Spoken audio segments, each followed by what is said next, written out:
예배 시간이 되었으므로 다 같이 사도신경을 고백함으로 오늘의 예배를 하나님께 올려드리도록 하겠습니다. 나는 전능하신 아버지 하나님 천지의 창조주를 믿습니다. 나는 그의 유일하신 아들 우리 주 예수 그리스도를 믿습니다.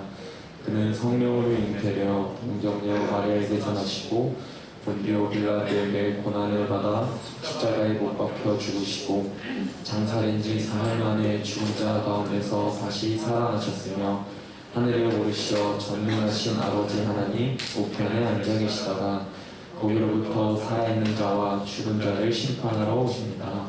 나는 성령을 믿으며 거룩한 공교회와 성도의 교제와 죄를 용서하는 것과 몸의 부활과 영생을 믿습니다.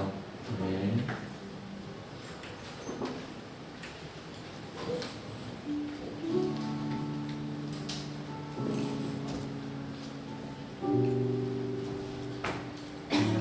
네, 여러분 안녕하세요. 오늘 수련회 어제 달빛 마을 찬양 콘서트가 있었고 오늘 두 번째 날로 예배가 시작되었습니다. 그 수련회에서 우리가 특별히 어떠한 장소를 구별해서 드려지는 게 아니고 우리가 기존에 있었던 예배 장소에서 그대로 드려지는 것이 어떻게 보면은 익숙하기 때문에 우리에게 말씀이 더 똑같이 들어올 수 있고 익숙하기 때문에 우리의 찬양이 더 익숙하게 들릴 수 있지만 우리한테 달라지는 것은 우리가 그리고 또한 그 수련의 장소에 간다고 해서 달라지는 것은 그런 장소라는 그 눈에 보여지는 장소라는 것밖에 없음을 생각하고 오늘의 예배 가운데에 그런 수련회를 갈급하고 목마른 심령으로 그리고 은혜 받을 마음으로 은혜를 받고자 하는 마음으로 함께 마음을 모아서 나아갈 수 있었으면 좋겠습니다. 거룩 그리고 공동체 그리고 우리 가운데 주어지는 정체성 그러한 가운데에 제게 주셨던 것은 거룩이란 것이 하나님을 사랑하는 것이겠다라는 생각을 했습니다. 그러한 주님 아버지를 향한 사랑을 우리가 무엇과도 바꾸지 않겠다고 주님 아버지를 다시 한번 선택한다고 힘든 상황과 힘든 일이 있지만 우리가 그 상황 속에서도 주님을 바라보겠다고 그런 마음 가지며 이 시간 함께 찬양을 나갔으면 좋겠습니다.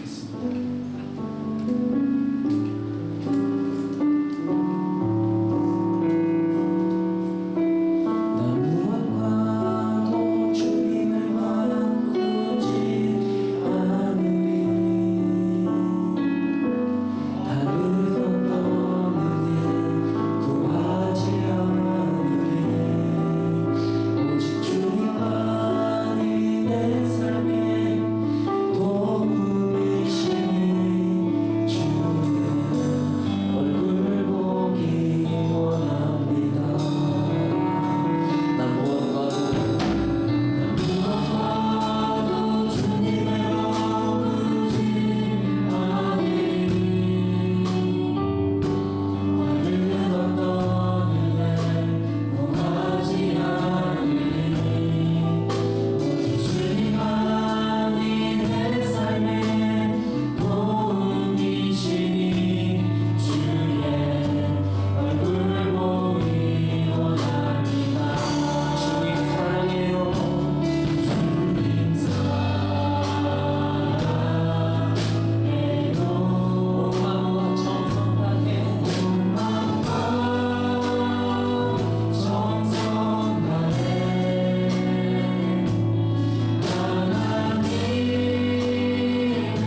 제가 이제 콘티를 준비하게 되는 게 보통 이제 화요일 정도 됐는데요. 처음에 이제 저희 청년부 이번에 수련회 본 말씀을 보고 들었던 생각은 그리고 제가 가장 먼저 생각했던 거룩이라는 것은 예수님을 사랑하는 것이다 라는 생각을 처음에 가졌습니다. 그리고 그 다음에 들었던 생각은 우리는 그런 사랑을 세상의 즐거움에 빼앗기고 있지 않고 있나라는 생각을 처음에 하게 됐습니다. 그렇게 콘티를 정하고 그런 마음을 가지고 살아가고 있는데 이번 주에 새벽 예배, 새벽 기도회가 있었고 또 어제 달빛마을 콘서트가 있으면서 제 안에 들었던 것은 우리가 세상에 즐거움을 쫓고 있는 게 아니구나. 그냥 우리의 현실이 너무나 힘들고 우리의 현실이 예수님의 그 즐거움을, 예수님의 기쁨을 알 수가 없게 만드는구나. 너무 바쁘구나. 너무 치열하구나. 그런 생각을 가지게 됐습니다. 기쁨조차 어쩌면 세상에서 주는 그 잠시의 쉼조차도 우리를 그 바쁜 현실을 누릴 수 없게 하는 거구나. 다들 그런 삶을 치열하게 살고 있구나 라는 생각을 했습니다. 근데 그럼에도 우리는 그런 힘든 가운데에서도 다시 한번 주님을 선택하길 바라면서 다시 한번 그 기쁨을, 그 즐거움을 회복하길 바라면서 우리가 진심으로 이 찬양을 했으면 좋겠습니다.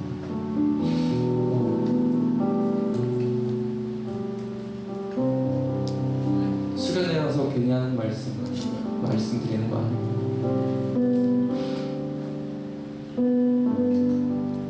일단 저에 대한 부분도 그렇고요.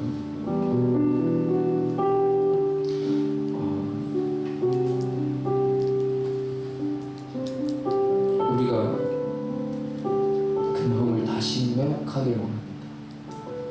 이 찬양 함께 고백하면서 주님의 사랑을 다시 한번 찾겠다고 우리의 그런 삶의 고백이 됐으면 좋겠습니다. 우리의 그러한 삶의 모티브가 됐으면 좋겠습니다.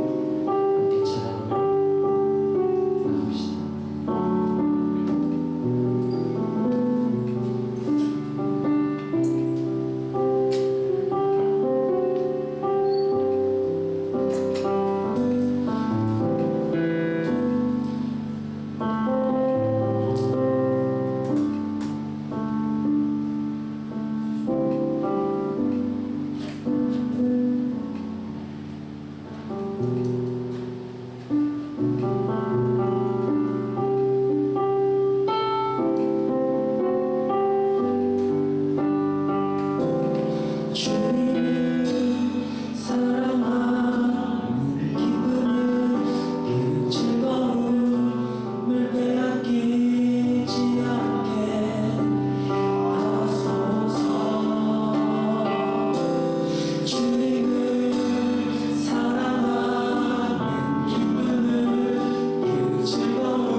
다시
존경하며 믿어주시면 감사드립니다.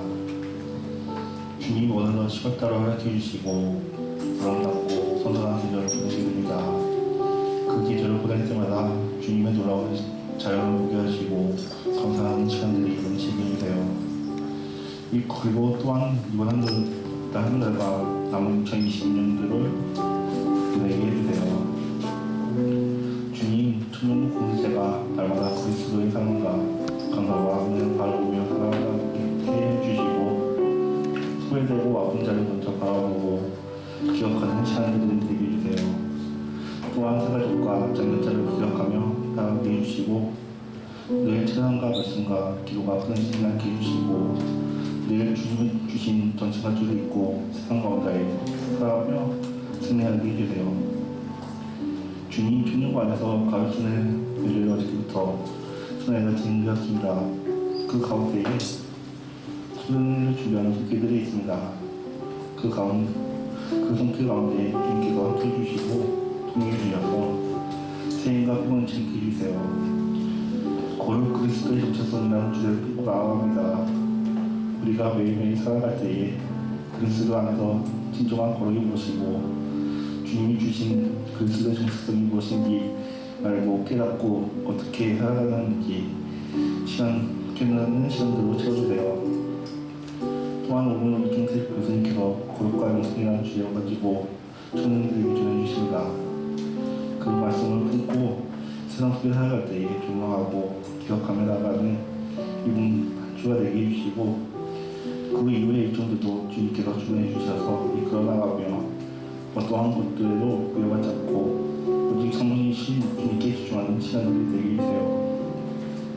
항상 그리스도 안에서 승리하며 빛과 소금의 역할을 감당하고 주님을 찾고 만나며 깊은 추억으로 채워지고 꿈과 비전을 더 깊게 간직하고 복음을 가지고 세상 세계로 나가는 저희 모든 청년들이 되게 해주세요.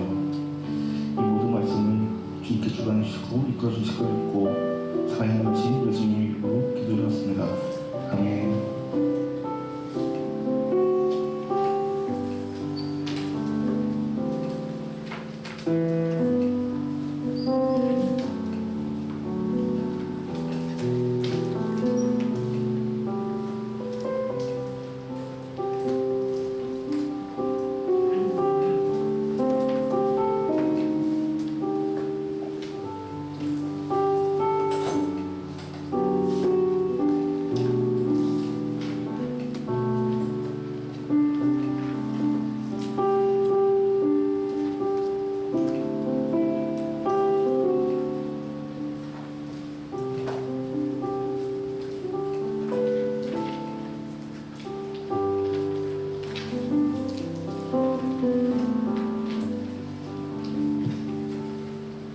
골로새서 3장 1절에서 4절 말씀입니다. 우리 이 시간 하나님의 말씀을 경외하는 마음으로 자리에서 일어나겠습니다.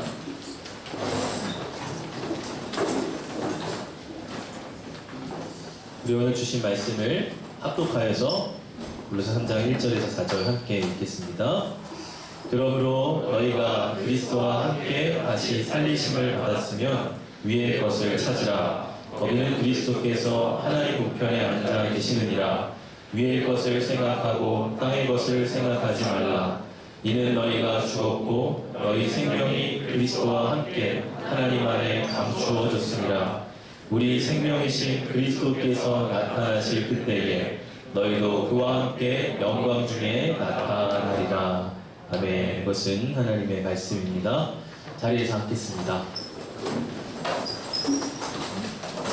오늘 수련회 우리 첫째 주일입니다. 오늘 강사분을 소개해 드리겠습니다. 오늘 강사분은 우리 이종택 목사님이신데요. 제가 개인적으로 아주 많은 빚을 지고 있는 목사님입니다. 돈의 부채는 아니고요. 제가 20대 때 제일 좋아했던 기독교 작가가 C.S. 루이스라는 작가였어요. 제가 C.S. 루이스 덕후였는데 우리 이종택 목사님이 C.S. 루이스 책을 아주 많이 번역을 해주셨더라고요. 제가 뒤늦게 알게 되었는데 대표작으로 순전한 기독교라는 책이 있죠. 그 외에도 다수를 번역해 주셔서 저한테는 정말 많은 선물을 주신 그런 분이죠. 지금은 이제 한남대학교에서 학생들을 가르치고 있는데 아까 이야기를 잠깐 나눠보니까 보통 이제 믿지 않는 친구들이 수업에 많이 들어온다고 하더라고요. 그런 이들에게 복음을 잘 설명하고 기독교에 대해서 소개하는 아주 중요한 지금 일을 또 하고 계십니다. 여러 가지 강의도 지금 하고 계시고 또 사역들도 다방면으로 펼치고 계신 귀한 목사님이신데 제가 잠시 이야기를 나눠보니까 저보다 더 꿀보이스시더라고요. 제가 저보다 더 꿀보이스인 사람을 만난 적이 많지 않은데 제가 아까 대화를 나누다 제가 좀 눌렸습니다. 여러분 나오시면 그렇구나 알게 되실 거예요. 우리 이종태 목사님 앞으로 오실 때 우리 박수로 환영하겠습니다.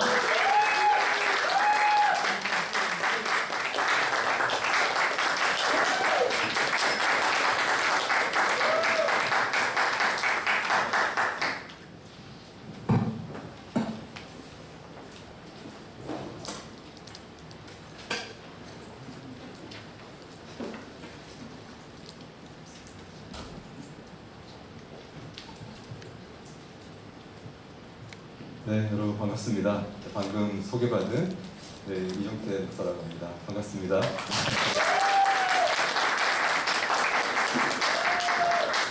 네, 목소리는 제가 조금 더 나은 것 같기도 하고 외모는 많이 딸리는 것 같습니다. 우리 청년부 목사님, 제가 처음 만나보고 이렇게 멋진 목사님이 청년부를 하시는구나 생각이 들었습니다. 네, 여러분 감사드립니다. 이 귀한 자리에 초대해 주신 효성 장로교회 여러분들과 또 우리 지철호 목사님께 감사의 말씀을 드립니다.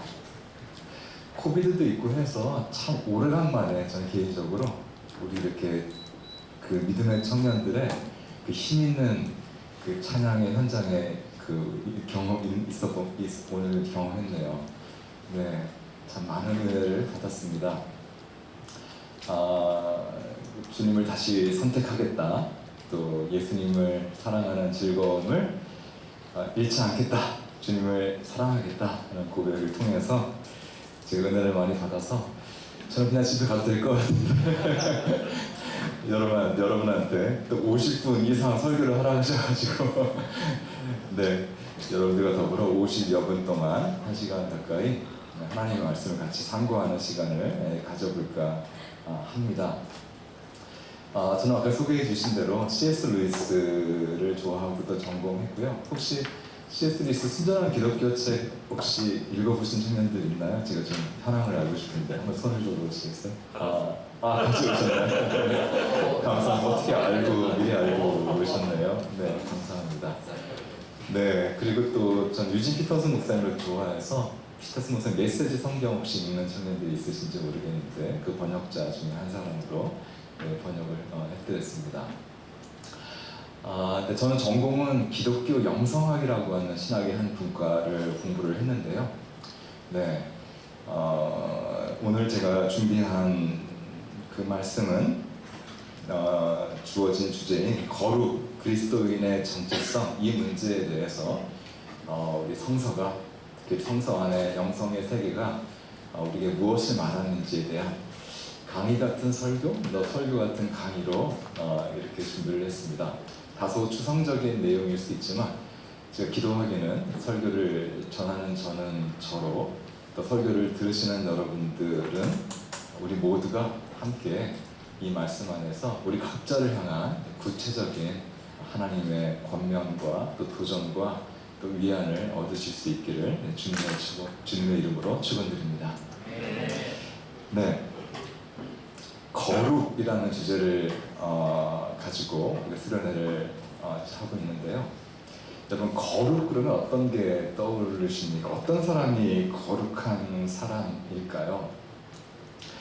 네, 흔히들 그 죄를 짓지 않는 사람, 세속에 물들지 않는 것을 거룩이라고 생각할 수 있는 것 같습니다. 네, 맞는 말이죠. 근데 저는 제가 영성학이 전공이니까 이렇게 접근하고 싶습니다. 거룩한 사람이란 단순히 죄를 짓지 않는 사람이 아니라 영성의 사람인데 영성의 사람이란 뭐냐? 저는 이렇게 생각합니다. 살아있는 사람이다. 살아 숨쉬는 사람이 정말 영성의 사람이고 그래서 거룩한 사람이다. 네, 저는 이렇게 생각을 합니다. 영성이라는 말 우리 흔히 교회에서 많이 쓰고 있죠. 근데 영성이라는 말이 무슨 뜻일까요? 영성이라는 말은 영이라는 말과 관련이 있는데 히브리어로 청년 여러분 영이 뭔지 아십니까 혹시? 히브리어 원어로 히브리어 원어로 영은 루아흐라고 합니다. 한번 배워봅시다. 따라해볼까요? 루아흐. 네, 루아흐가 영어로 스피릿, 히브리어로 영이라는 뜻입니다. 그런 흥미로운 것은 이 루아흐라고 하는 단어는 영이라는 뜻도 있고 스피릿 이런 뜻도 있고 또 다른 두 가지 뜻이 있는데 첫째는 숨이라는 뜻이 있습니다. breath, 호흡, 숨이라는 뜻이 있고 또 다른 뜻으로 바람이라는 뜻이 있습니다. wind.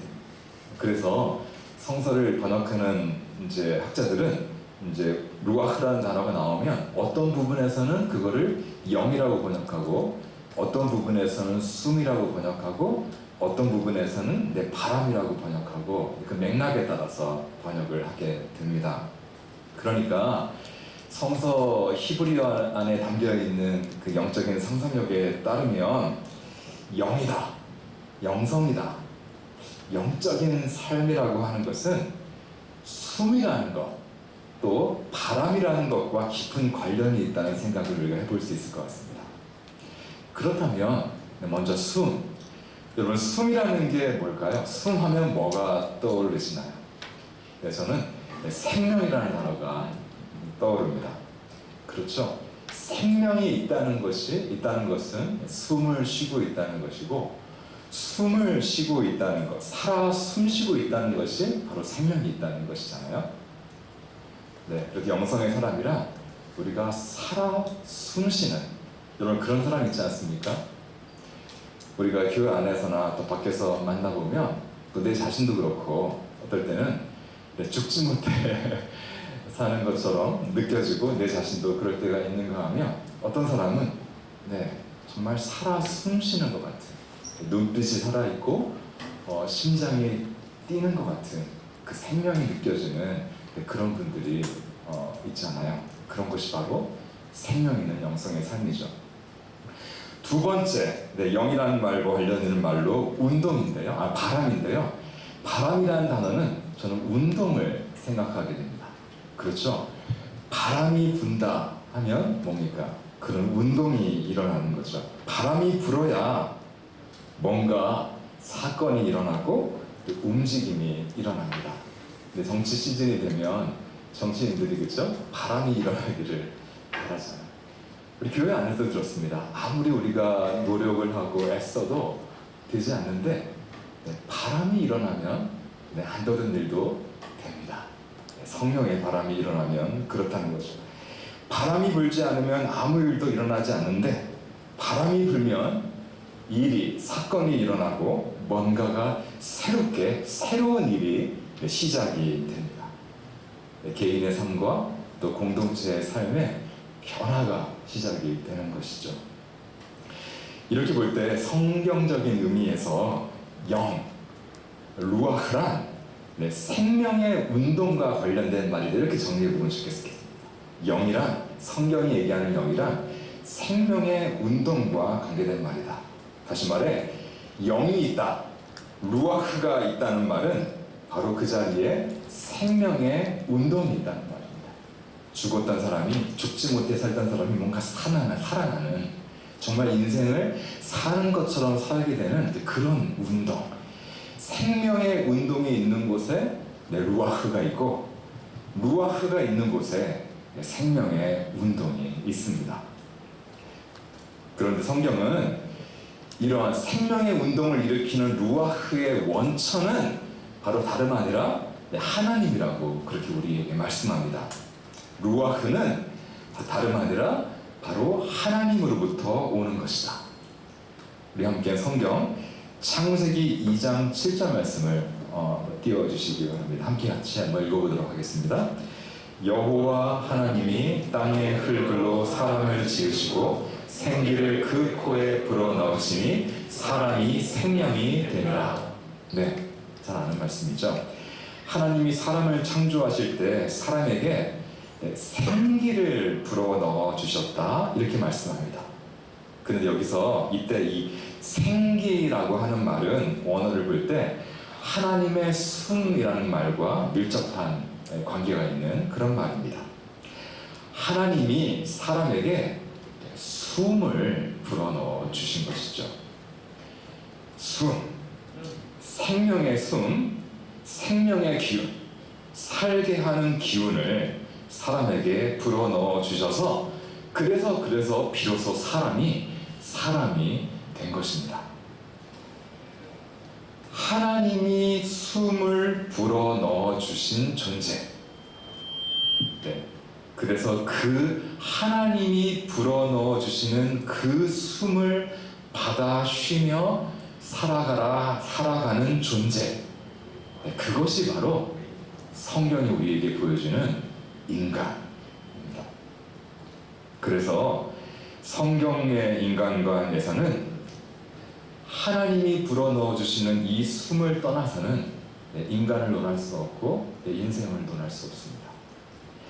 하나님이 불어넣어 주신 이 숨이 없다면 우리가 방금 읽은 말씀처럼 인간은 진정한 인간이 아니라 뭔가요? 그저 흙일 뿐, 흙먼지일 뿐입니다. 성경은 하나님께서 흙에서 사람을 지으셨다 이렇게 말씀하고 있죠. 근데 여러분, 흙이 무엇입니까? 우리말 성경에는 흙이라고 배역되어 있지만 보다 정확하게 번역을 하자면 이 흙이라는 단어는 티끌이라고 할 수 있습니다. dust, 그야말로 흙먼지인 거죠. 근데 여러분, 이 성경이 이야기하는 이 흙먼지가 뭘까요? 이 흙먼지가 무엇인지를 알기 위해서는 우리는 어떤 과학책을 들여다볼 필요가 없고 우리는 무덤 안을 열어보면 압니다. 우리가 무덤 안을 열어볼 때 거기서 보게 되는 것, 그것이 바로 성경이 이 구절에서 얘기하고 있는 흙먼지입니다. 하나님이 불어넣어 주시는 숨을 쉬며 살고 있지 않은 사람, 하나님의 영, 하나님의 루아흐를 받아 살고 있지 않은 사람은 사람이 아니라 다만 흙먼지일 뿐이라는 것입니다. 결국 흙먼지가 되고 말 존재일 뿐이고 그가 그간 움켜쥐며 살았던 모든 것들도 결국 다 흙먼지로 뒤덮이고 말 것입니다.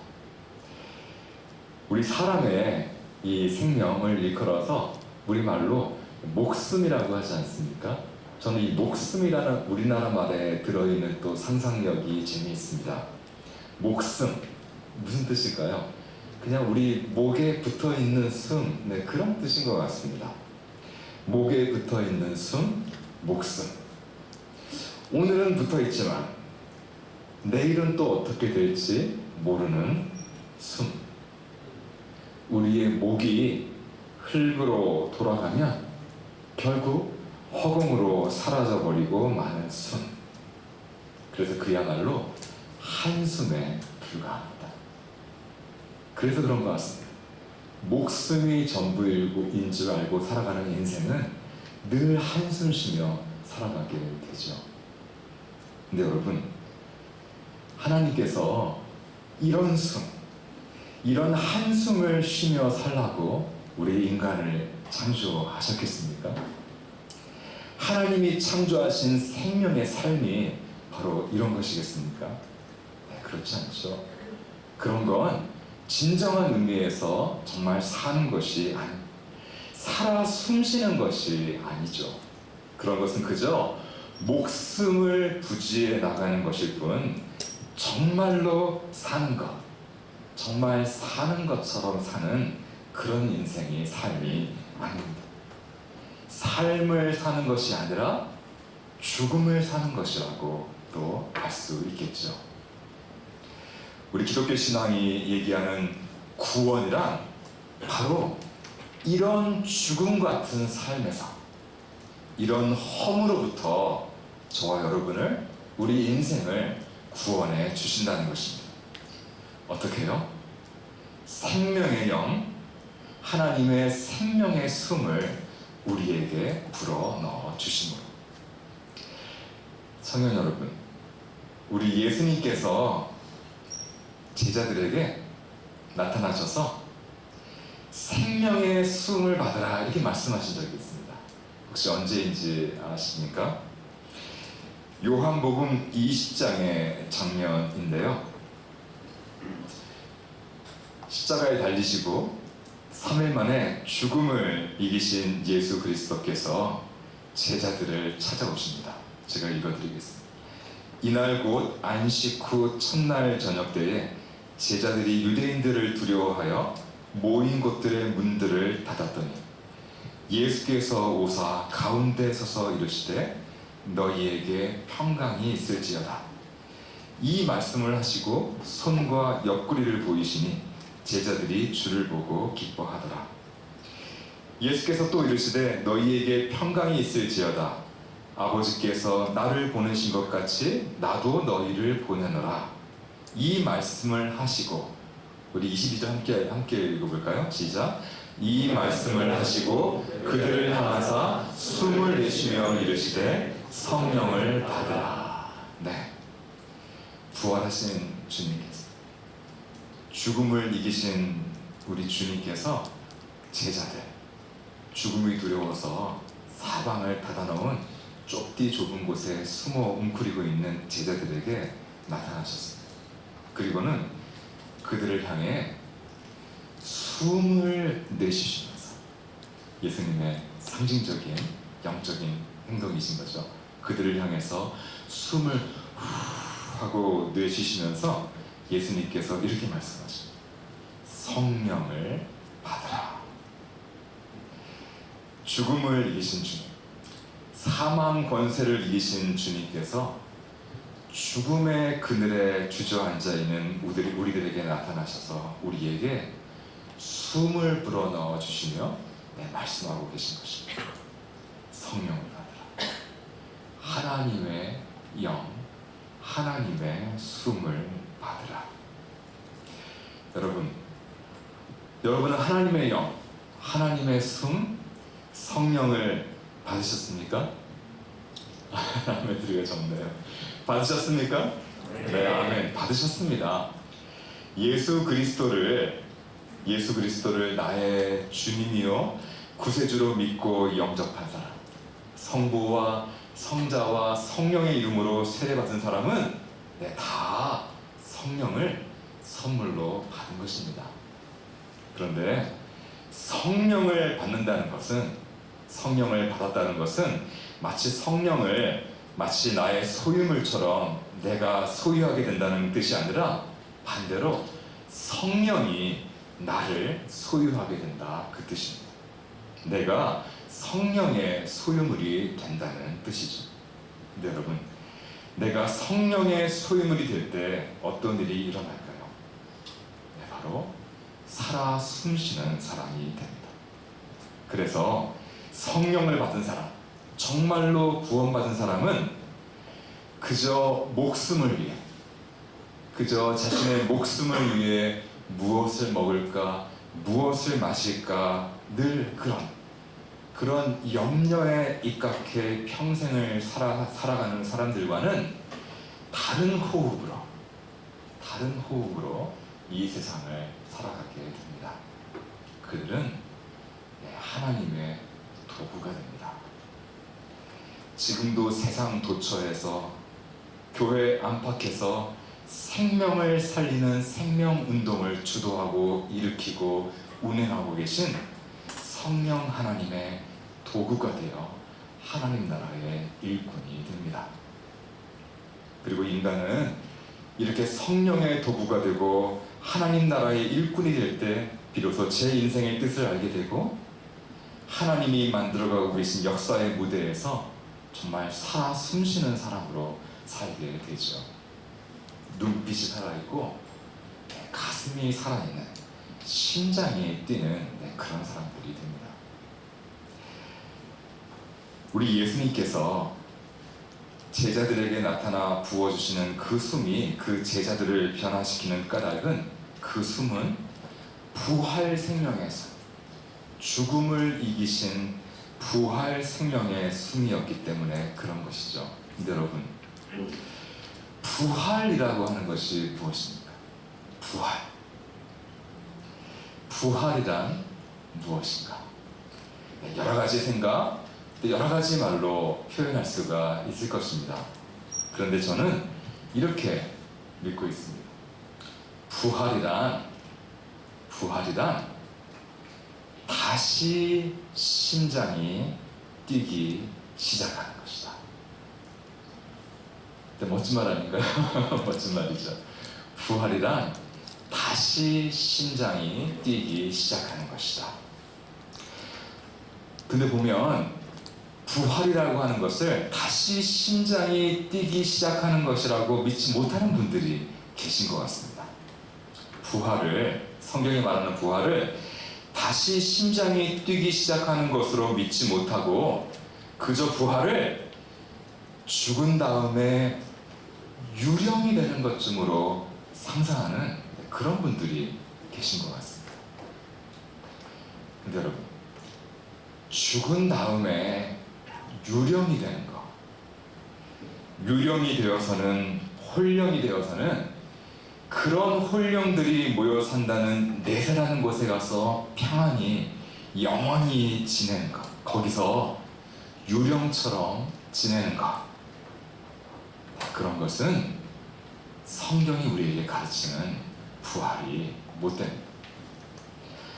부활을 그런 것이라 생각하는 것은 성경이 말씀하는 부활신앙이 아닙니다.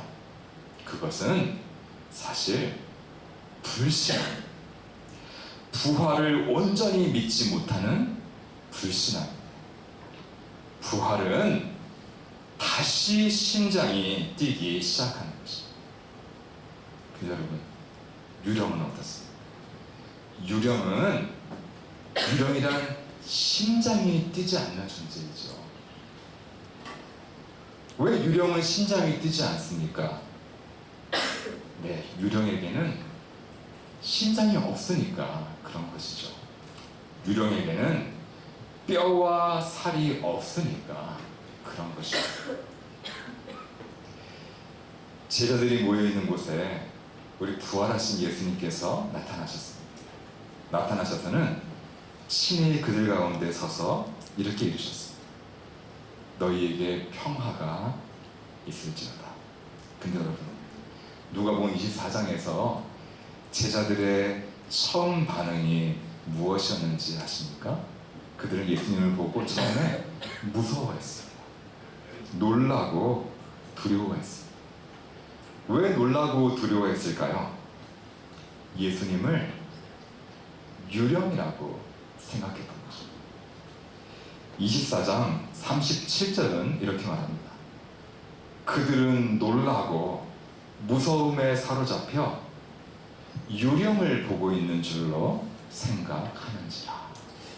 여기서 영이란 유령을 뜻합니다. 영어로 ghost. 예수님을 유령으로 생각하고서 놀라고 무서워하는 그 제자들에게 우리 주님께서 뭐라고 말씀하십니까? 38절과 39절입니다. 예수께서 이르시되 어찌하여 두려워하며 어찌하여 마음에 의심이 일어났냐? 내 손과 발을 보고 나인 줄 알라. 또 나를 만져보라. 영은, 즉 유령은 살과 뼈가 없으되 너희 보는 바와 같이 나는 있느니라. 네, 유령은 살과 뼈가 없지만 너희가 보는 것처럼 내게는 있다는 말씀이죠. 나는 죽어 유령이 된 것이 아니라 죽음을 이기고 부활하셨다는 것을 보여주신 것입니다. 여러분, 유령이란 것이 무엇입니까? 유령이란 죽고 나서 남은 것입니다. 죽고 나서 남은 것. 유령이란 죽음을 이긴 존재가 아니라 죽음에 패배하고 남은 잔해. 죽음의 손에 뼈가 으스러지고 몸이 가루가 되고 남은 희미한 창백한 연기 같은 것, 그것이 바로 유령. 그렇기에 잔해가 그렇듯이 폐허가 그렇듯이 유령은 으스스합니다. 죽음의 냄새를 풍기고 죽음처럼 창백합니다. 그래서 유령은 살아있는 이들에게 죽음에 대한 두려움을 안겨줍니다. 하지만 부활의 아침 자신을 나타내신 우리 예수님은 유령이 아니셨습니다. 예수님은 죽어 유령이 되신 것이 아니었습니다. 우리 예수님은 부활하셨습니다. 죽음을 이기시고 부활하셨습니다. 부활의 아침 제자들이 만난 예수님은 죽음에 패배한 창백하고 희미한 존재가 아니었습니다. 부활의 증인들이 만난 예수님은 죽음을 꺾고 살아계시는 분, 충만히 살아 숨쉬는 그런 분이셨습니다. 그래서였던 것입니다. 부활하신 예수님을 만난 제자들이, 그 제자들이 변화될 수 있었던 것은 바로 이 이유 때문에 그런 것입니다. 여러분, 만약 그 제자들이 그때 그저 예수님의 유령을 보게 된 것이었다면 그 제자들은 결코 변화되지 못했을 것입니다. 죽음을 두려워하지 않을 수 있는 제자들로, 자기의 목숨을 아끼지 않고 주님의 뒤를 따라가는 제자들로 변화될 수 없었을 것입니다. 그들이 죽음을 두려워하지 않고 자기 목숨을 아끼지 않는 제자들로 변화될 수 있었던 까닭은 그들은 죽음을 이기신 분, 부활하신 그리스도를 참으로 만났기 때문이었습니다. 그들은 지금 자신보다도 더 충만하게, 지금 내가 살아있는 이 목숨보다도 더 충만하게 살아있는 예수님을 만나고, 그래서 그들도 정말 살아 숨쉬는 사람들로 변화되었던 것이죠. 부활은 살아나는 것입니다. 다시 심장이 뛰는 존재로 살아나는 것입니다. 심장이 뛰지 않는 존재, 살아있는 존재라고 해야 될지 죽어있는 존재라고 해야 할지 알 수 없었다. 그런 희미하고 창백한 존재였던 우리가 다시 심장이 뛰는 존재, 살아 숨쉬는 존재가 되는 것이 부활이요, 부활신앙입니다. 부활신앙을 오해하는 분들이 계십니다. 내세라는 곳이 있고 예수님이 그 내세에서 우리를 가만히 기다리고 계시다는 것을 믿는 것을 부활신앙의 전부로 알고 있는 분들이 계십니다. 그런 것은 부활신앙의 극히 일부이지. 부활신앙은 예수께서 죽음을 이기시고 부활하셔서 바로 지금 이 세상을 다스리고 계신다. 부활 생명으로 지금 이 세상을 다스리고 계신다는 것을 믿는 것이고, 그렇기에 부활신앙은 우리의 삶을 바꾸어 놓습니다. 삶에 대한 태도와 죽음에 대한 태도, 죽음에 대한 생각을 바꾸어 놓아 우리로 하여금 삶에 대한 태도를 바꾸어 놓습니다. 사도행전을 우리가 읽어보면 당시의 이교도들은 이 초기 기독교의 이 부활 메시지를 듣고 참으로 놀라고 당혹스러워했다는 사실을 우리가 짐작하게 됩니다. 당시 또 지금도 이교도들에게 있어서는 내세를 믿고 사람은 죽어 유령이 되어 편안한 내세에 간다는 것이 그들 종교의 핵심이었습니다.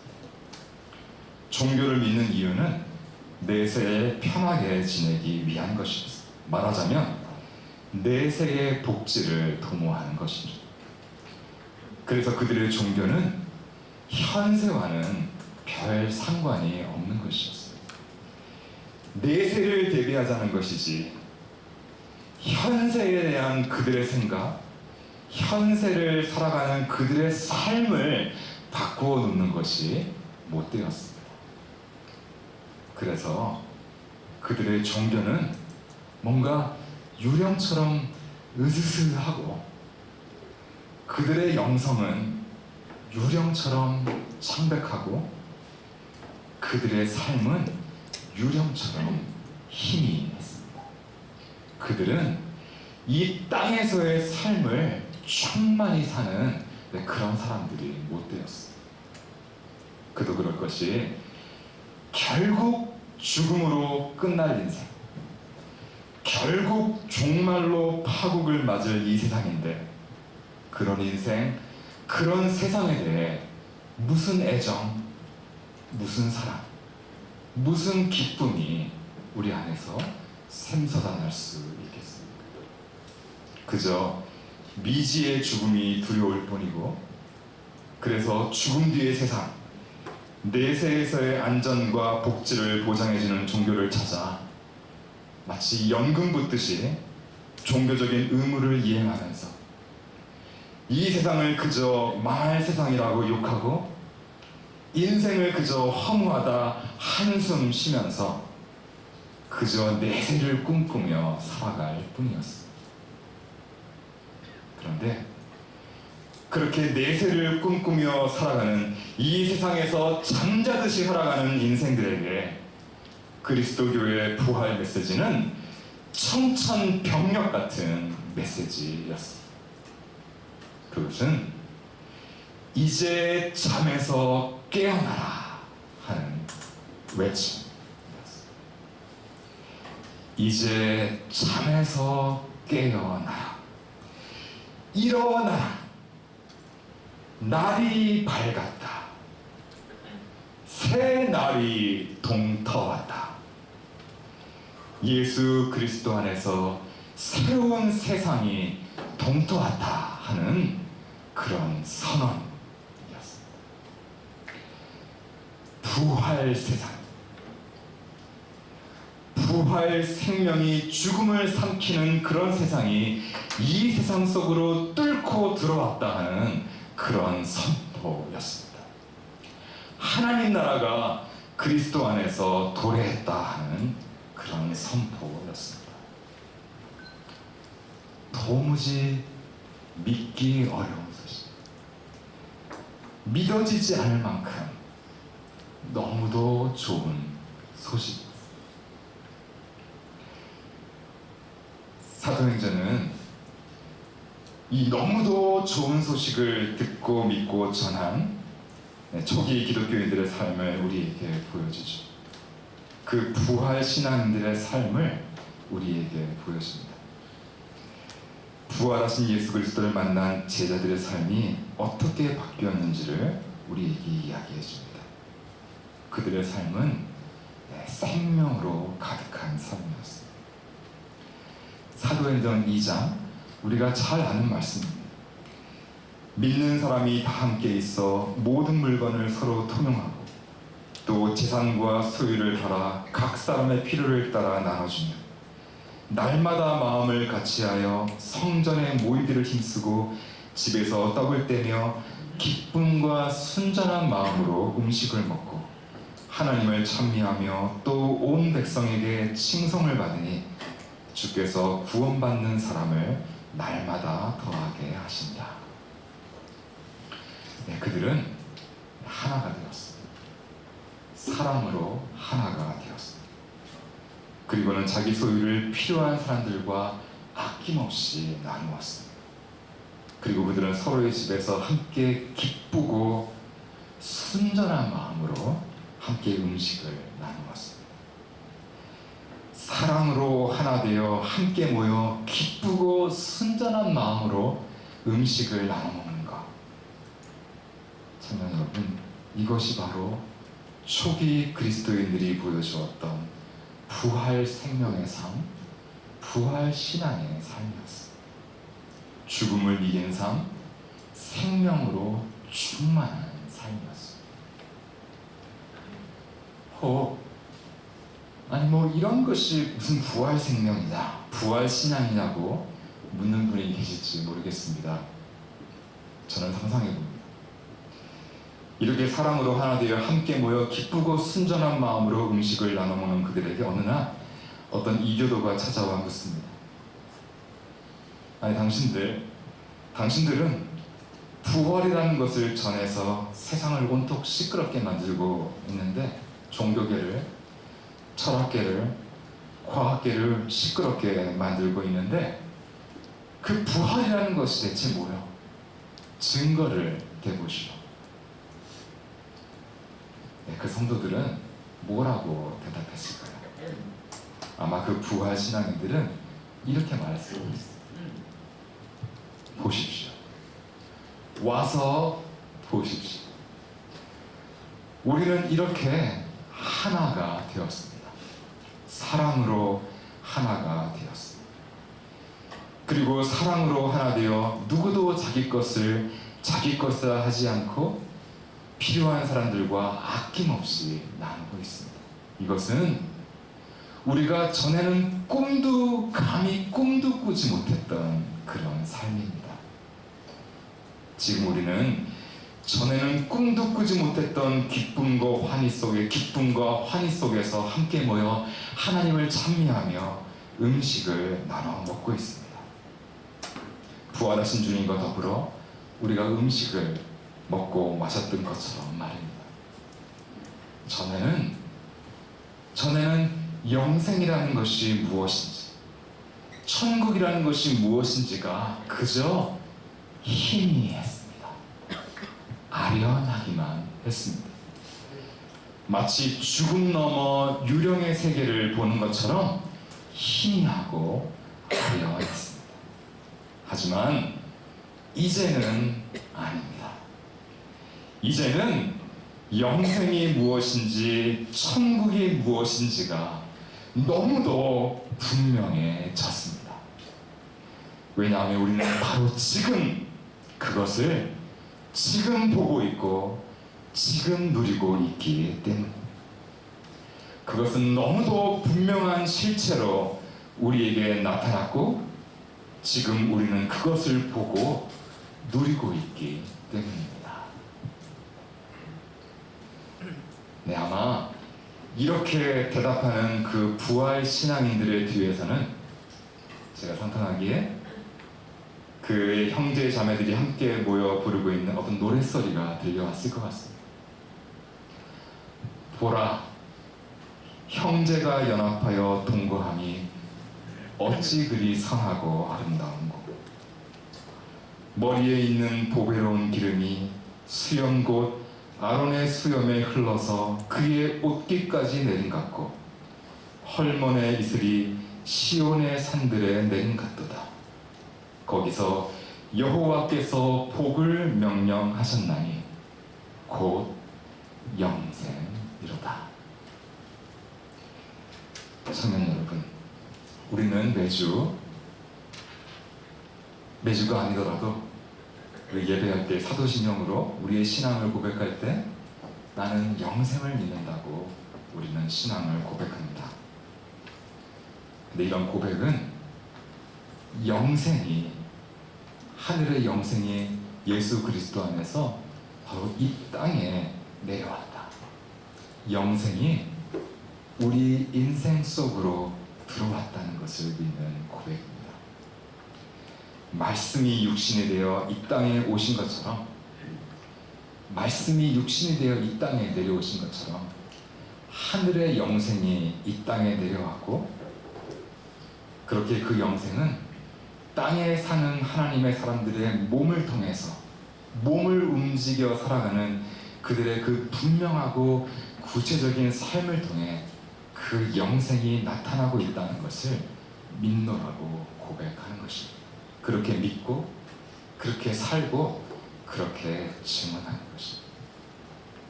네, 청년 여러분, 저와 여러분은 정말 부활의 증인들이 맞습니까? 우리 주 예수 그리스도께서 죽음의 권세를 꺾어 놓으셨다는 것, 영생을 이 땅에 가져오셨다는 것을 우리 몸으로 보여주고 있는 그런 우리들입니까? 혹 그렇지 않고 어쩌면 우리 신앙은 그런 아무 실체 없는, 몸으로 보여줄 수 있는 것은 아무것도 없는, 그저 희미하고 창백한 불분명한 헛개비 같은 것은 아닙니까? 부활 생명은 반드시 몸으로 나타납니다. 자기 몸을 지체로 들여 그리스도 안에서 형제 자매들과 한 몸을 이루는 그런 사람의 몸으로, 자기 몸을 움직여 줄인 사람들에게 먹을 것을 갖다 주고, 목마른 사람에게 마실 것을 갖다 주고, 나그네를 영접하고, 헐벗은 이들에게 입을 것을 갖다 주며, 병들어 있는 이들을 찾아가 돌보아주고, 감옥에 갇힌 이들을 찾아가 주는 사람의 몸으로, 움직일 수 없을 만큼 허약해진 몸이라도, 그런 몸이라도 그 몸을 성전 삼아 교회를 위해, 이웃을 위해, 공동체를 위해 자기 몸에 기도의 제단을 쌓는 사람의 몸으로, 그런 하나님의 사람의 몸으로 부활 생명은 나타납니다. 그렇게 자기 몸을 들여 거룩한 산 제사를 드리는 사람, 모두들 그저 자기 한 몸, 일신의 안위를 염려하는 것으로 바쁜 이 세상 풍조를 본받지 않고, 하나님의 선하시고 기뻐하시고 온전하신 뜻이 무엇인지를 깨달아 그 하나님의 일에 자기의 몸을 거룩한 산 제사로 드리는 사람, 그 사람이 바로 부활 신앙의 사람입니다. 이런 진정한 부활 생명의 삶을 살았던 우리 초기교회 성도님들, 그리스도인들 중에 우리가 아는 스데반 집사님이 계십니다. 스데반은 초기교회 최초의 순교자였죠. 당시에 바리새인들의 그 성전 중심 신앙을 비판했던 죄목으로 스데반은 급기야 체포되어 공회의 앞에 서게 됩니다. 그럼 사도행전 6절 말씀은 이 스데반이 유대 공회에 잡혀와 재판장들 앞에 서 있는 장면을 이렇게 묘사하고 있습니다. 우리 함께 읽어보도록 하겠습니다. 시작. 공회 중에 앉은 사람들이 다 스데반을 주목하여 보니 그 얼굴이 천사의 얼굴과 같더라. 공회 중에 앉은 사람들이 다 스데반을 주목하여 보니 그 얼굴이, 스데반의 얼굴이 마치 천사의 얼굴과 같더라. 제가 이 본문을 읽고 또 묵상할 때 제게 떠오른 한 가지 질문이 있었습니다. 그건 그들이 이때 스데반의 얼굴에서 보았다는 그 천사의 얼굴이란 대체 어떤 얼굴을 말하는 것이었을까? 대체 어떤 얼굴이었길래 천사의 얼굴 같았다 그랬던 것일까? 여러분, 천사란 어떤 존재입니까? 천사란 한마디로 이야기하자면 하늘에서 늘 하나님을 뵙는 존재이죠. 하나님의 얼굴을 뵙는 존재입니다. 그렇다면 천사의 얼굴이란 하늘에서 늘 하나님의 얼굴을 뵙는 존재의 얼굴이라고 할 수가 있겠죠. 그렇다면 하늘에서 그렇게 늘 하나님의 얼굴을 뵙는 존재의 얼굴은 대체 어떤 얼굴일까요? 제가 좋아하고 또 저명한 기독교 작가인 C.S. 루이스에게 어느 날 한 기자가 이런 흥겨운 질문을 한 적이 있습니다. 루이스 선생님, 늘 하늘 이야기, 천국 이야기를 많이 하시는데 하늘은, 천국은 어떻습니까? 천국은 아주 진지한 곳일까요? 엄숙한, 시리어스한 곳일까요? 아니면 천국은 아주 반대로 기쁘고 아주 joyful, 기쁘고 아주 즐거운 곳일까요? 천국은 시리어스한 곳입니까? 아니면 joyful한 곳입니까? 네, 이런 재밌는 질문을 던졌습니다. 여러분은 어떻게 생각하십니까? 루이스는 이 질문에 이렇게 답했습니다. 재치 있고 또 심오한 답변인데요. 조금 의역해서 얘기하자면 천국의 기쁨, 하늘의 기쁨은 우리를 사뭇 진지하게 만들어주는 그런 기쁨이랍니다. 천국은 엄숙한 기쁨의 나라랍니다. 기쁨, 즐거움 중에는 우리를 진지하게 만들어주는 그런 기쁨이 있습니다. 기쁨 중에는 우리를 엄숙하게 만들어주는 그런 기쁨이 있습니다. 천국의 기쁨이 그렇고요. 예배의 기쁨이 그렇고요. 부활의 기쁨이 그렇습니다. 부활하신 예수 그리스도를 만난 이들은 성경을 보면 떨며 즐거워했습니다. 떨며 즐거워한다는 것이 무엇입니까? 너무 큰 기쁨을 만난다는 것입니다. 내가 감당할 수 없는, 내 몸과 마음이 감당할 수 있는 이상의 기쁨, 그야말로 장엄한 기쁨을 만난다는 것입니다. 그 장엄한 기쁨이 나를 엄습해 온다는 것입니다. 내 몸과 마음을 떨게 만드는 기쁨을 만나보지 못한 사람, 장엄한 기쁨의 엄습을 받고 엎드려져 떨며 경배해 본 경험이 없는 사람은 아직 부활이 무엇인지, 예배가 무엇인지, 천국이 무엇인지, 거룩이 무엇인지를 사실 모르는 사람입니다. 부활신앙을 전하다 붙잡혀 공회 앞에 불려나온 스데반의 얼굴을 사람들이 보니 그 얼굴이 천사의 얼굴과 같았습니다. 마치 하늘에서 하늘의 얼굴을 뵙는 천사의 얼굴과 같았습니다. 청년 여러분, 우리 몸 가운데, 사람의 몸 가운데 가장 투명한 곳이 어디일까요? 질문이 좀 어렵습니다. 다시 말하면 우리 몸 중에서 우리 내면의 영이 가장 투명하게 비쳐나오는 곳은 어디겠습니까? 네, 바로 얼굴입니다. 얼굴은 말 그대로 우리의 우리의 영혼이 비추어 나오는 곳입니다.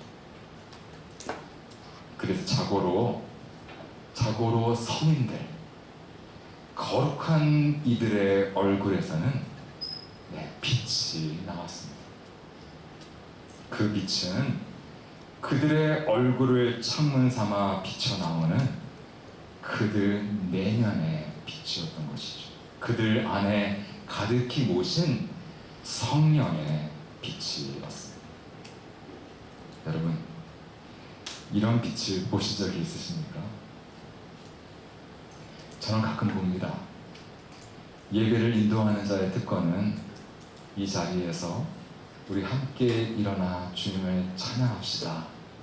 예배를 인도하고 찬양을 인도할 때 비록 예배당에 들어올 때는 염려와 세상 걱정에 찌들린 얼굴이었다 하더라도 다시 믿음으로 그 자리에 일어나 하나님의 얼굴을 앙망하는 그런 성도님들의 얼굴에서 저는 이 천사의 얼굴을 자주 발견하곤 합니다. 여러분, 천사가 정말 존재할까요? 천국이 정말 존재합니까? 하나님이 정말 계실까요? 예수님은 정말 부활하셨을까요? 이런 것들은 우리는 그 어떤 말로도 증명할 수 없습니다. 하나님이 살아계시다는 것, 그 살아계신 하나님이 예수 그리스도를 죽은 자 가운데서 일으키셨다는 것, 부활하신 주님께서 죽음의 권세, 사망 권세를 이기시고 승리하셨음을 보여줄 수 있는 유일한 증거는 오직 성도들의 얼굴입니다. 하나님의 사람들의 얼굴에서 빛나는 천사의 얼굴. 죽음을 앞두고서도 그리스도의 찬란한 부활 영광을 증언하고 찬양하기를 그치지 않았던 순교자들의 얼굴. 자신의 온 몸과 마음을 부활의 영, 성령께서 투명하게 비쳐나오는 그 그릇으로 만들고자 죽기를 각오하고 마귀와 싸우고 자기 자신과 싸웠던 모든 성자들의 얼굴. 삶의 지난한 고통과 슬픔 속에서도 믿음을 잃지 않고 다시 하나님 앞에 나와 하나님을 예배하며, 그리하여 이 세상이 줄 수 없고 이 세상이 알 수도 없는 힘과 기쁨 속에서 다시 일어서는 예배자의 얼굴,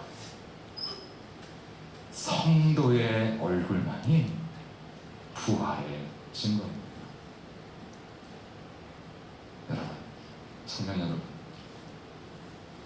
여러분의 얼굴, 우리의 얼굴은 부활을 증거하고 있습니까? 여러분의 얼굴, 우리의 얼굴은 하나님이 살아계시고 예수께서 부활하셨고 우리에게 부활의 소망을 주셨음을 증거하고 있습니까? 그렇지 않고 우리 이들의 얼굴은 부활 같은 것은 사실 없다. 하나님은 사실 없다. 보이는 세상이 전부일 뿐이라고 말하고 있는 그런 얼굴들은 아닙니까? 주님의 부활을 기억하며 예배하는 이 주일, 우리 주님께서 우리 각자에게 물으시는 질문이 있습니다. 그것은 너희는 부활을 믿느냐 하는 것이 아닙니다. 그것은 지금 너희의 얼굴은 과연 부활을 정말 믿는 사람의 얼굴이냐 하는 그런 물음입니다. 공회 앞에 선 스데반의 얼굴. 스데반의 얼굴은 그 순간 티 없이 더없이 투명했습니다. 그의 얼굴을 보고 사람들은 천사의 얼굴이다 이렇게 얘기했습니다. 아마 그들 중에, 공회 중에 천사의 존재, 천국의 존재를 믿지 않는 사람들도 그렇게 말할 수가 있습니다. 왜냐하면 달리 표현할 수 있는 더 좋은 단어가 없기 때문에 그런 것이죠. 하지만 저는 그때 그 순간 그 스데반 집사님의 얼굴을 묘사하는 더 좋은 표현이 있다고 저는 생각합니다. 천사의 얼굴보다 더 나은 표현이 있다고 저는 생각합니다.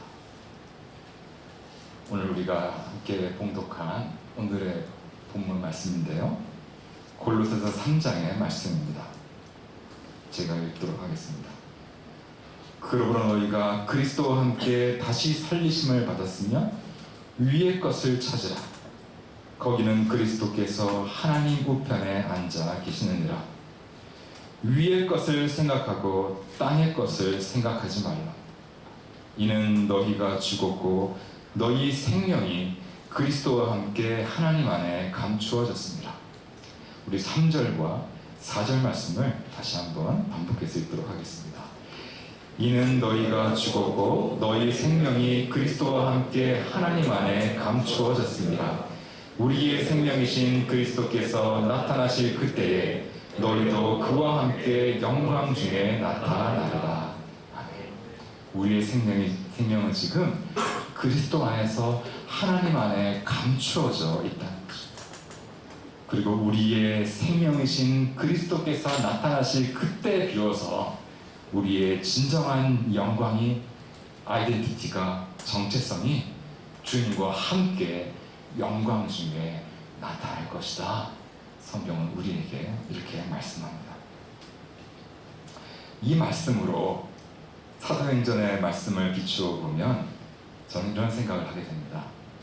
저는 그 공회를 참관했을지 모를 스데반의 친구들, 함께 신앙생활했던 그 믿음의 친구들은 스데반의 그 변화된 얼굴을 보면서 이렇게 말했을 것 같습니다. 맞아. 저게 바로 스데반이야. 저게 바로 진짜 스데반의 얼굴이야. 우리가 그간 정말로 사랑해온 스데반은 바로 저런 얼굴이었어야 해. 우리가 사랑한 그의 그의 정신, 그의 마음, 그의 내면이 있는 그대로 투명하게 비쳐나오는 저 투명한 얼굴, 저것이 바로 진짜 내가 사랑하는 스데반의 진짜 얼굴이야. 천사의 얼굴 같았다는 스데반의 얼굴, 그 얼굴은 실은 그간 겉사람 스데반 속에 숨어있는 속사람 스데반의 얼굴, 진짜 그의 얼굴이었습니다. 진짜 그의 얼굴이었습니다. 여러분, 우리 부활은 우리가 우리의 진짜 얼굴을 갖게 되는 것입니다. 우리가 진짜 나를 찾게 되는 것입니다. 요즘 많은 사람들이, 특별히 젊은이들이 진짜 나를 찾는 일에, 참 자기를 찾는 일에 관심을 두고 있죠. 그런데 진짜 나, 참 자기를 찾는 일에 대해서 성경과 기독교 영성 전통은 세속 심리학이나 타종교와는 다른 고유한 가르침을 줍니다. 성경에 따르면 진짜 나는, 참된 자아는, 나의 참된 자아는 그리스도와 함께 지금 하나님 안에 감추어져 있습니다. 그래서 기독교 영성가들은 이 말씀을 진짜 나, 참 자아는 오직 우리가 부활하신 예수 그리스도를 참으로 만날 때 찾을 수 있다는 말씀으로 이 구절을 그렇게 이해합니다. 여러분, 나, 우리 한국어의 고유어의 나라고 하는 것이 무엇일까요? 어떤 한국의 영성가는 이렇게 표현했습니다. 나라고 하는 것은 나오는 것이다. 나라는 것이 원래 있는 것이 아니라 나라고 하는 것은, 네, '나오는 것입니다. 나는 그냥 있는 것도 아니고 또 그렇다고 내가 만들어내는 것도 아닙니다. 나, 진짜 나는 나오는 것입니다. 언제 나오는 것입니까? 우리가 우리의 주님을 만날 때 나오는 것입니다. 죽음을 이기시고 부활하신 예수 그리스도를 만나 그 장엄한 기쁨 속에서 떨며 경배할 때, 그때 내 속에서 나오는 나, 그렇게 내 속에서 나도 모르게 나오는 나, 나도 몰랐던 나, 그 나가 진정한 나입니다.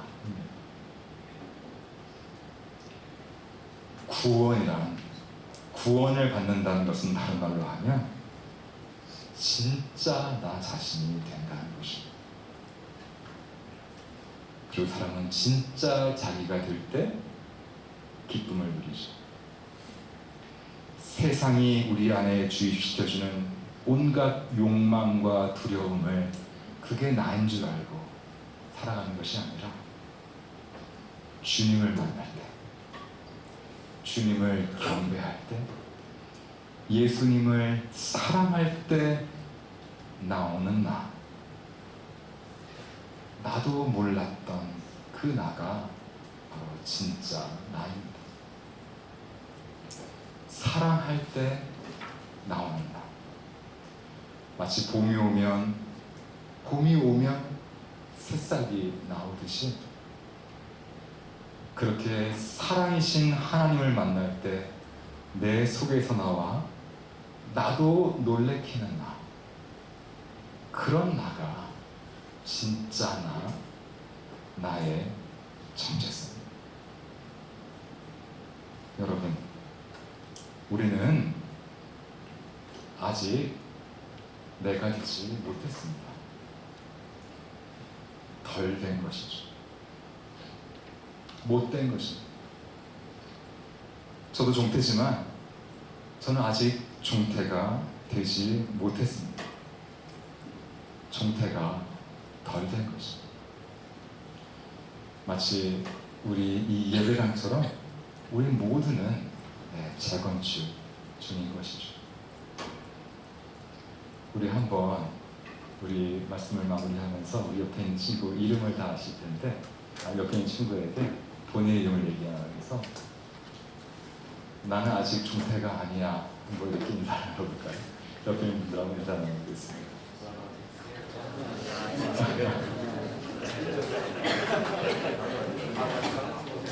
진짜 승현인가요? 진짜 승현이를 만나면 깜짝 놀랄걸? 이렇게 얘기해 주세요.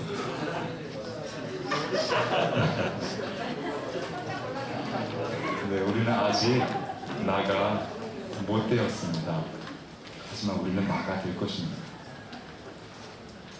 봄이 오면 꽃이 피듯이 우리 영혼에, 특히 주님이 이 땅에 오실 때, 이 세상에 봄이 올 때 우리 모두의 영혼은 주님 안에서 깨어날 것입니다. 이 부활의 주님을 예배하는 이날, 우리의 모든 주일의 예배는 오늘 여러분들이 하나님을 찬양했던 것처럼 영광 중에 다시 오실 주님을 우리가 만나는 연습입니다. 우리가 매주 드리는 이 예배와 찬양은 부활의 주님을 만나는 연습을 하는 것입니다. 우리가 이런 몸의 부활을 미리 연습하는 것이죠. 부활하신 주님이 다시 올 때 우리 몸의 부활을 미리 연습하는 것입니다. 이러한 연습, 이런 부활 연습에 내 몸과 마음을 다해 임하는 그런 사람의 얼굴은 점점 투명해집니다. 아니, 몸 전체가 투명해집니다. 그렇게 투명해진 얼굴과 몸에서 그들 깊은 곳에 모신 성령의 임재와 기쁨이 비추어 나옵니다. 예배의 기쁨, 천국의 기쁨, 부활의 기쁨, 그 구원의 기쁨을 만나며 우리의 참된 얼굴을 찾아가는 저와 여러분이 되시기를 축원합니다. 여러분 눈을 들어 하늘을 보시기를 바랍니다. 비록 이 땅의 현실이 어렵고 우리를 낙담케 하는 현실이지만 오늘 골로새서의 말씀처럼 이 땅의 것에 우리 영혼의 시선을 두지 않고 우리 믿음의 눈을 들어 하늘을 보기를 바랍니다. 믿음의 눈을 떠 거기 하늘 보좌 우편에 앉아 계신 우리 주 예수 그리스도, 죽음을 이기신 그의 모든 죽음의 그림자들을 삼키어 주실 수 있는 우리 주님 예수 그리스도를 믿음의 눈을 들어 보시기를 바랍니다. 우리 주님은 부활하셨습니다. 참으로 부활하셨습니다. 이 부활하신 주님의 얼굴을 바라보며 살아가는 저와 여러분이 되시기를 주님의 이름으로 축원합니다. 네. 기도해도 좋았지만 오늘 말씀을 통해 여러분에게 구할 소망이 추상적으로 떠다니는 것이 아니라 실제적인 것이 되어 여러분에게 영원히 마르지 않는 기쁨으로 채워지길 소망하고 축복합니다. 광고하겠습니다. 10월 캠페인은 거룩, 이제 수련의 주제와 같죠. 거룩 그리스도인의 정체성으로 보내집니다. 거룩의 의미를 배우고 함께 고민해보며 우리 삶 속에 그리스도인의 정체성이 다시 세워지는 한 달 되기를 소망합니다. 네, 그리고 먼저 수련회 광고를 하기 전에 이제 돌아오는 금요일 10월 7일 금요 차례 때 특송이 있습니다. 일시는 10월 7일 오후 8시 30분이고요. 연습 장소는 2층 유년부실입니다. 그리고 찬양 제목은 우리는 주의 움직이는 교회입니다. 한 번씩 듣고 오시면은 많은 도움이 될 것 같습니다. 그리고 다음 광고는 수련회 활동들 광고입니다. 먼저 저희 앉아있는 자리 배치가 분단별로 같은 대그룹으로 앉아 있습니다. 서로의 얼굴들 확인해 주시고요. 그리고 그 단톡방 안에서는 저희가 평일에는 큐티 릴레이를 진행합니다. 수련회 기간 동안 조장님의 인도하에 묵상 내용들을 자유롭게 나누시면 됩니다. 그리고 큐티가 어려운 분들이 있으셔서 저희 목사님께서 원래는 이 수련회 기간 동안 모닝콜을 해주시려고 했는데 정말 감사하게도 한 달 동안 모닝콜을 해주시기로 하셨습니다.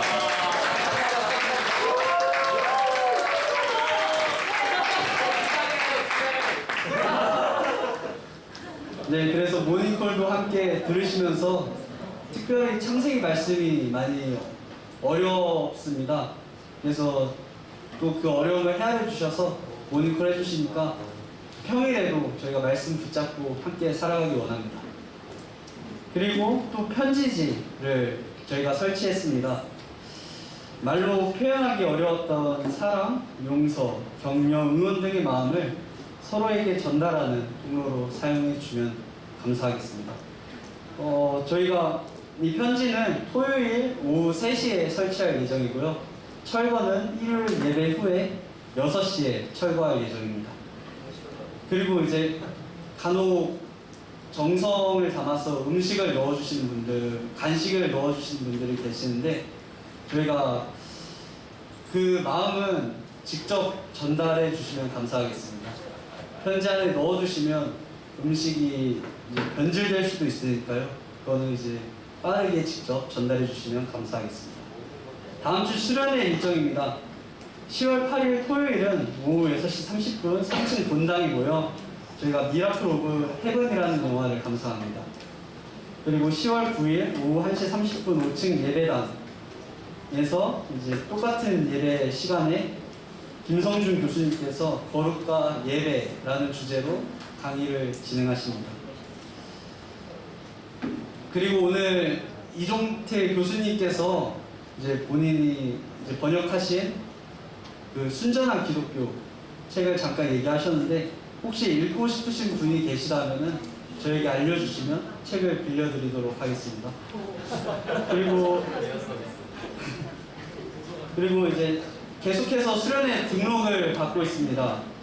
여태 이제 지금까지 28명 이제 저희 청년부의 반 정도가 등록을 해주셨고요.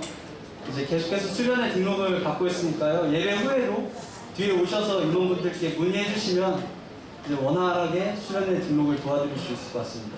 저희 수련회 등록하면 큐티 책과 간식도 함께 드리니까요. 꼭 등록해 주시면 감사하겠습니다. 네, 이상 광고 마치고 축복하겠습니다. 네, 안녕하세요. 축복의 시간입니다. 네. 사정이 있어가지고 제가 나오게 됐습니다. 네. 저희 원래 이제 저희 오늘 설교해주신 목사님 축복해드리려고 했는데 네, 일정이 있으셔가지고 먼저 가셔가지고 네, 저희 서로 축복할 텐데 저희 축복할 때 오늘의 말씀 들었던 것처럼 서로 안에 얼굴을 바라보면서 저희 축복할 때 손 뻗고 얼굴 바라봐주면서 그 사람에게도 있는 그러한 하나님의 이미 저는 있다고 보거든요. 하나님께서 지으신 그러한 형상 가운데서 이미 우리는 그 숨으로 살아 숨쉬고 있다라고 생각하기 때문에 그 안에 있는 가능성을 존중해 주셨으면 좋겠습니다. 너는 이미 빛나고 있고 너는 이미 잘하고 있다라는 그러한 마인드로 서로를 축복해 줬으면 좋겠습니다. 서로를 바라보면서 축복할 때에 그 축복에도 하나님께서 저희의 입술을 통하여서 저희에게도 그러한 말의 힘이 지금 이 순간에 있을 줄 믿으며 그런 믿음으로 서로를 축복했으면 좋겠습니다. 축복합시다. 하나 둘 셋 넷. 사랑의 예수님 우리의 마음을 씻기시네. 우리도 겸손히 서로의 말을 씻기네. 너를 사랑해. 주가 우리 사랑하신 같이 너를 사랑하기를 원하네. 예수님처럼 너를 사랑해. 주가 우리 사랑하신 같이 너를 사랑하기를 원하네. 예수님처럼.